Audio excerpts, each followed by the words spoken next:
Hi friends, ഞാൻ ഇന്നിവിടെ ഉണ്ടാക്കുന്നത് ചായക്കടയിൽ കിട്ടുന്ന പാൽ കേക്കാണ്. സാധാരണയായിട്ട് ഇത് മൈദ വെച്ചാണ് ചെയ്യാറ്, പക്ഷെ ഞാൻ ഇന്നിവിടെ ചെയ്യുന്നത് ഗോതമ്പ് പൊടിയിലാണ്. നമുക്ക് ആദ്യം തന്നെ പാൽ കേക്ക് ഡിപ്പ് ചെയ്യാൻ ആവശ്യമായ പഞ്ചസാര ലായനി ഉണ്ടാക്കിയെടുക്കാം. അതിനായി ഒരു പാൻ വെക്കുക.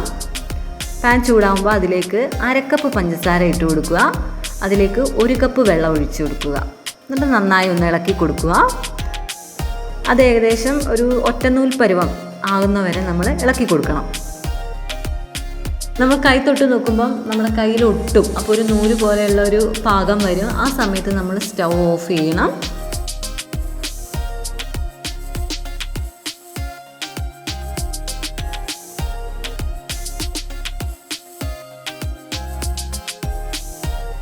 ഇതപ്പോൾ ആയി വരുന്നുണ്ട്. പഞ്ചസാര ചെറിയ കളറിലൊക്കെ ഒരു ചേഞ്ച് വന്നിട്ടുണ്ട്.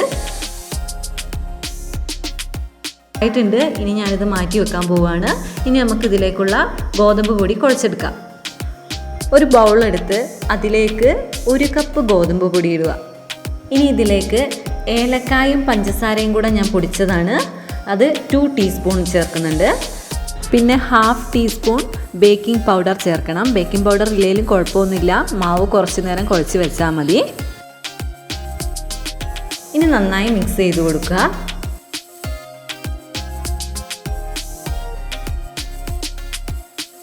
ഇനി അതിലേക്ക് ഒരു മുട്ടയാണ് എടുക്കുന്നത്. ഒരു മുട്ട പൊട്ടിച്ചൊഴിക്കണം.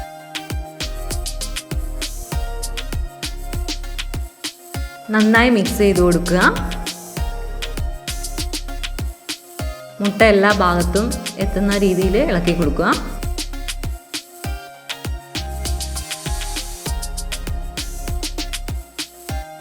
ഇനി നമ്മൾ പാലൊഴിച്ചാണ് ഇത് കുഴച്ച് കൊടുക്കേണ്ടത്. ഞാൻ തിളപ്പിച്ച പാലാണിത്. ഒരു ചെറു ചൂടുണ്ട് പാലിന്. അപ്പോൾ ഇത് ഉപയോഗിച്ച് നന്നായിട്ട് കുഴച്ചെടുക്കുക. കുറേശ്ശെ ഒഴിച്ചു കൊടുത്താൽ മതി, അല്ലെ നമ്മൾ അധികം കുഴഞ്ഞു പോകാൻ പാടില്ല. കുഴഞ്ഞു പോവുകയാണെങ്കിൽ കുറച്ച് പൊടി ഇട്ടിട്ട് അഡ്ജസ്റ്റ് ചെയ്താൽ മതി.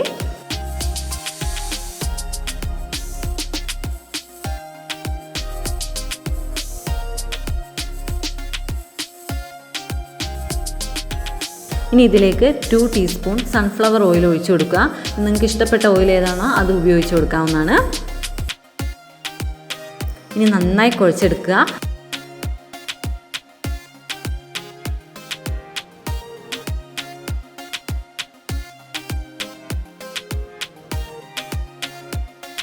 ഇനി നമുക്ക് കിച്ചൺ കൗണ്ടറിലിട്ട് നന്നായിട്ട് കുഴച്ചെടുക്കേണ്ടതുണ്ട്.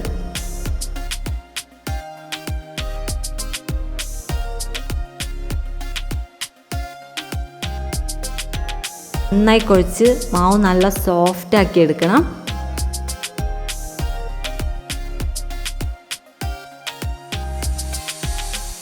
ഇനി ഇത് നന്നായി പരത്തിയെടുക്കണം. അതിന് ഒരു പ്ലേറ്റ് വെച്ചിട്ടാണ് ഞാൻ പരത്തുന്നത്. നിങ്ങൾക്ക് വേണ്ട ചപ്പാത്തി കോൽ ഉപയോഗിച്ചിട്ട് പരത്തിയെടുക്കാവുന്നതാണ്. ഒരുപാട് പരത്തിയെടുക്കേണ്ട, അത്യാവശ്യം കട്ടി വേണം അതിന്. നന്നായി ഏകദേശം ഈ ഒരു പരുവായാൽ മതി.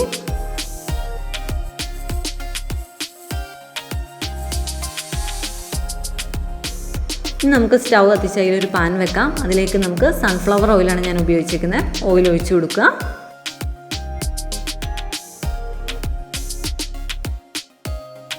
ഇനി എണ്ണ ചൂടാകുമ്പോഴത്തേക്ക് നമുക്കത് പീസാക്കി എടുക്കാം.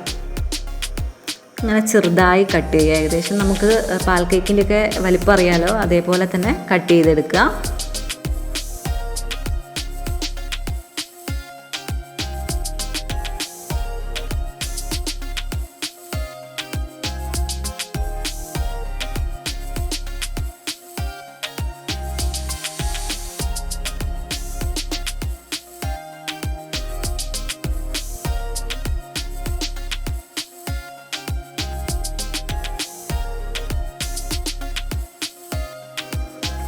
ഇനി നമുക്കിത് ഷേപ്പ് ചെയ്ത് കൊടുക്കണം.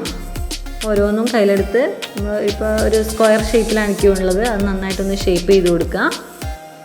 സൈഡൊക്കെ അതിൻ്റെ എഡ്ജസൊക്കെ ഒന്ന് നമ്മൾ ഉരുട്ടി കൊടുക്കണം. അതേപോലെ എല്ലാം ചെയ്ത് വെക്കുക.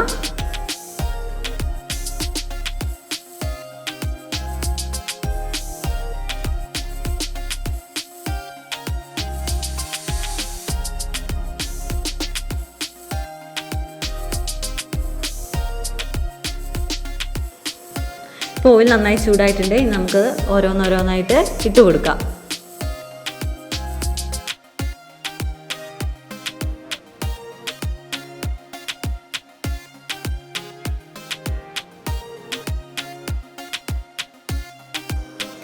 ലോ ഫ്ലെയിമിൽ വെച്ച് വേണം കുക്ക് ചെയ്യാൻ, അല്ലെങ്കിൽ ഇത് വേഗം പുറം മാത്രം കരിഞ്ഞു പോകും, ഉള്ളു വേവാതെയും പോകും. അപ്പോൾ ലോ ഫ്ലെയിമിൽ തന്നെ ഇട്ട് വേവിച്ചെടുക്കണം.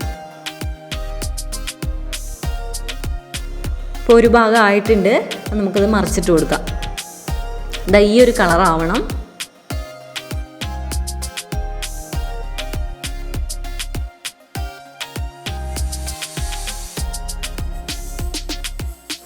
ഇപ്പോൾ 2 ഭാഗവും ആയിട്ടുണ്ട് ഏകദേശം.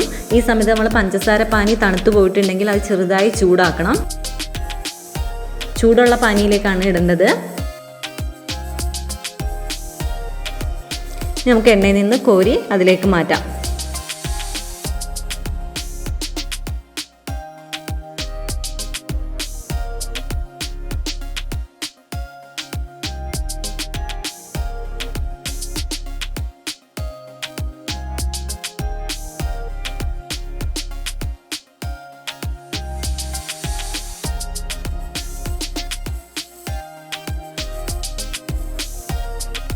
ഇനി നമുക്ക് ബാക്കിയുള്ളതും കൂടി ഫ്രൈ ചെയ്തെടുക്കണം. അത് നമുക്ക് എണ്ണയിലേക്ക് ഇടാം.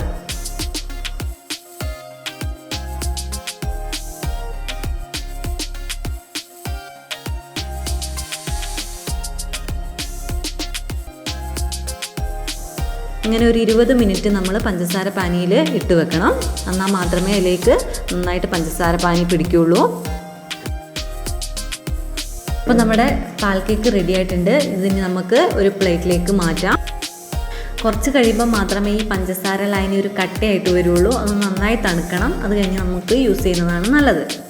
അപ്പോൾ എല്ലാവരും ഇത് ഉണ്ടാക്കി നോക്കണം. വീട്ടിൽ തന്നെയുള്ള ഇൻഗ്രീഡിയൻസ് വെച്ച് തന്നെ ഉണ്ടാക്കാവുന്നതാണ്. അപ്പോൾ എന്തായാലും ട്രൈ ചെയ്യണം. വീഡിയോ ഇഷ്ടപ്പെട്ടെങ്കിൽ ലൈക്ക് ചെയ്യണം.